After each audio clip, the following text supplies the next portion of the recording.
une boîte à chaussures, c'est plutôt, c'est même 2-3 boîtes à chapeaux, on va dire, à l'ancienne époque.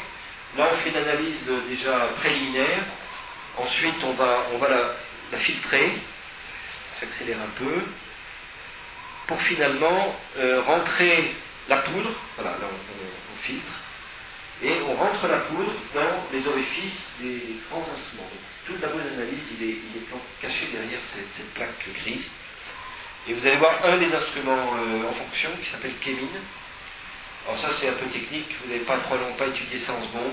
C'est de la cristallographie, c'est-à-dire que la cristallographie des poudres, on envoie des rayons X dans une poudre, chaque cristal diffracte la poudre selon un angle qui est propre à chaque cristal, et comme tout ça a une symétrie axiale, ces diffractions vont créer des cercles. Et la taille de chaque cercle est propre à chaque cristal. Donc SiO2 va faire un cercle donné, Al2O3 va faire un autre cercle, que sais-je, un troisième cristal va faire un troisième cercle. Donc voilà les rayons X, la poudre, et vous voyez les cercles se former. Donc ça donne une information cristallographique. Voilà.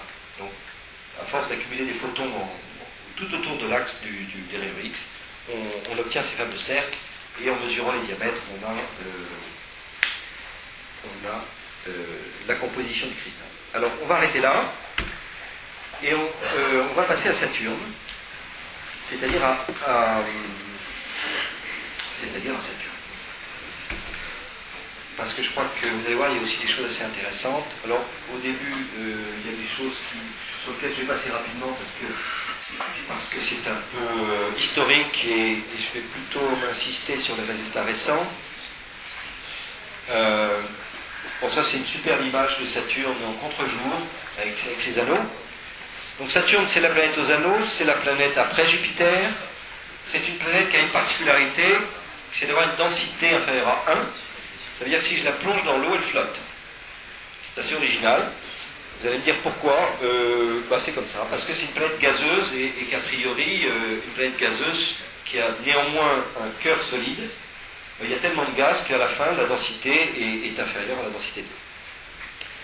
Bon, historiquement, Pionnier 10 et 11 ont survolé Saturne, ça c'était Pionnier 10.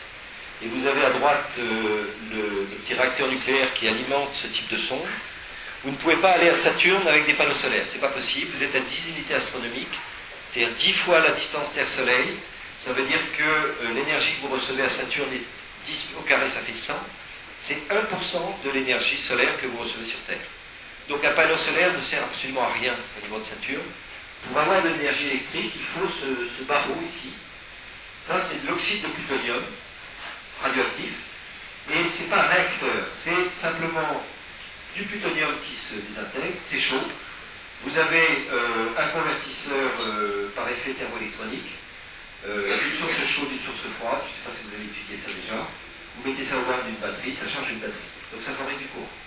Donc simplement, ça fait du courant pour alimenter le système de communication radio, les caméras, le magnétomètre au bout du bas. Voilà. Simplement, l'engin a un moteur chimique classique. Ça, c'est Voyager. Et les Voyager ont 30 ans d'âge. Je parlais de fiabilité, c'est un record de ces missions qui sont en train de quitter le système solaire, c'est-à-dire d'atteindre la frontière entre le système solaire et le milieu interstellaire. On espère qu'elles vont vivre encore une dizaine d'années pour rentrer dans le milieu interstellaire qu'on ne connaît pas, dans lequel on n'est jamais allé. Et c'est un engin de 500 kg comme celui-là, il y en a deux, qui devrait atteindre le milieu interstellaire d'ici une dizaine d'années. Voilà ce que l'on connaissait de Titan à l'époque de Voyager, une planète avec une brume très épaisse. Quand je dis brume, c'est pas nuage. Il ne faut pas confondre, une brume c'est des particules solides, un nuage c'est des gouttelettes d'eau, ou des gouttelettes d'un liquide. Et là on a affaire plutôt à une brume. Ça c'est l'image de l'atmosphère du Titan.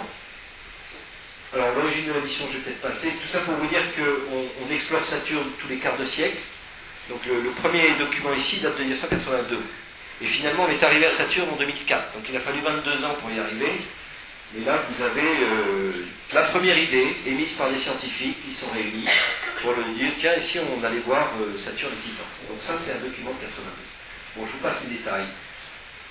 Saturne, c'est compliqué. Il y a plein de choses à faire. Il y a les anneaux. Et les anneaux ont été numérotés de façon un peu bizarre. On a commencé par découvrir les anneaux principaux qui sont là, et on les a numérotés A, B, C, D. Donc A, B, C, D. Et ensuite, tiens, c'est bizarre, on a trouvé un anneau qui s'appelle l'anneau E, que j'ai perdu, qui est là. Et puis ensuite, on a trouvé l'anneau F, qui est là, qui est très fin, qu'on ne voyait pas évidemment depuis la Terre. Et ensuite, on a trouvé l'anneau G. Donc vous voyez que tous ces anneaux, la nomenclature des anneaux est complètement absurde, parce qu'en fait, elle correspond à la chronologie de leur découverte. Alors Saturne, c'est une planète géante avec un très grand nombre de satellites. Donc historiquement, Jupiter avait beaucoup plus de satellites que Saturne. Et depuis que Cassini tourne autour de Saturne, Saturne est passé devant. C'est-à-dire que Saturne est la planète qui a le plus de satellites aujourd'hui. On est à 64 à peu près, 65 peut-être. Le très gros Titan et tous les autres. Je vais vous parler de quelques-uns qui sont assez étonnants. Encelade, qui est ici. Il a l'air de rien, mais il est assez surprenant. Et évidemment Titan, et un tout petit peu Japet, Iapetus en anglais. Japet a été découvert d'ailleurs par un astronome français qui s'appelle Olin Dollfus, qui est un astronome un peu à l'ancienne, et d'ailleurs qui vient de décéder. Bon, ça c'est une image plus moderne de la même situation. Vous voyez que Titan, on commence à voir un petit peu des choses, et tout un grand nombre de petits cailloux qui sont ces... Alors c'est pas des cailloux, c'est des cailloux de glace. C'est-à-dire que on est très loin, tout ça est très froid, et c'est essentiellement de la glace que l'on retrouve au niveau des lunes. Alors voilà Cassini, c'est un engin qui fait 6 mètres de haut, 6 tonnes, 3 RTG, donc nucléaire encore une fois, 1, 2 et 3. Un moteur parce qu'il faut s'insérer en orbite. Vous savez que vous ne pouvez pas vous mettre en orbite autour d'une planète sans perdre de la vitesse. Vous n'avez pas étudié encore, mais vous l'étudierez peut-être plus tard. Une grande antenne parce que vous êtes à 1,5 milliard de kilomètres de la Terre, donc il faut un engin très, très puissant, un magnétomètre au bout d'un bras, et puis des tas de caméras et d'autres instruments. Et l'Europe a fait ce qu'on appelle la sonde Huygens, qui est ici, et qui va aller dans l'atmosphère de Titan, qui va être larguée dans l'atmosphère de Titan. Bon, ça c'est tout ce que les Français ont fait, mais je passe rapidement. Ça c'est juste pour illustrer le fait que sur Cassini, il y a à peu près autant d'Américains que d'Européens, 130 et 120. Donc c'est une vraie mission de coopération assez équilibrée. Et voilà, une trajectoire compliquée parce que la fusée n'est pas assez puissante pour aller directement à Saturne. Donc on fait des petits tours autour du Soleil et on fait ce qu'on appelle des assistances gravitationnelles. À chaque fois qu'on survole Vénus ou la Terre, en l'occurrence Vénus 2 fois et la Terre 1 fois, eh bien on a un coup de fronde et ça nous accélère. À chaque tour, vous voyez, on va un peu plus loin du Soleil et au troisième tour, on part vers Saturne. Ça, c'est un mécanisme assez connu. Alors là, vous avez un satellite qui fonce vers vous, qui freine. Donc il allume son moteur pour se maintenir en orbite autour de Saturne. C'est absolument impératif. Si ce moteur ne marche pas, vous vous arrêtez pas et vous continuez dans le milieu interplanétaire. Donc c'est aussi pour cela que, et bon, ça c'est juste pour illustrer le fait qu'il a fallu quand même pousser pendant 90 minutes le moteur. Alors, des trajectoires très compliquées. On essaye d'optimiser à chaque orbite les survols. Donc, d'une orbite à l'autre, on donne un petit coup de moteur, on modifie la trajectoire et on va comme ça un petit peu explorer tout le système complexe de Saturne. Bon, je commence par Saturne elle-même. Voilà une image assez classique des anneaux, donc ABCD. Bon, ça je vais peut-être passer, c'est un petit peu compliqué. Ça c'est la même image en infrarouge, pour vous dire que tout ça est très froid, et on est plutôt autour de 80 Kelvin, c'est-à-dire pratiquement la température d'azote liquide, 80 à 100, et les anneaux eux-mêmes sont plus ou moins froids suivant la nature des particules. J'y reviendrai tout à l'heure. Il y a des activités assez curieuses sur Saturne. Là vous avez une forme de dragon, pas dragon japonais on va dire.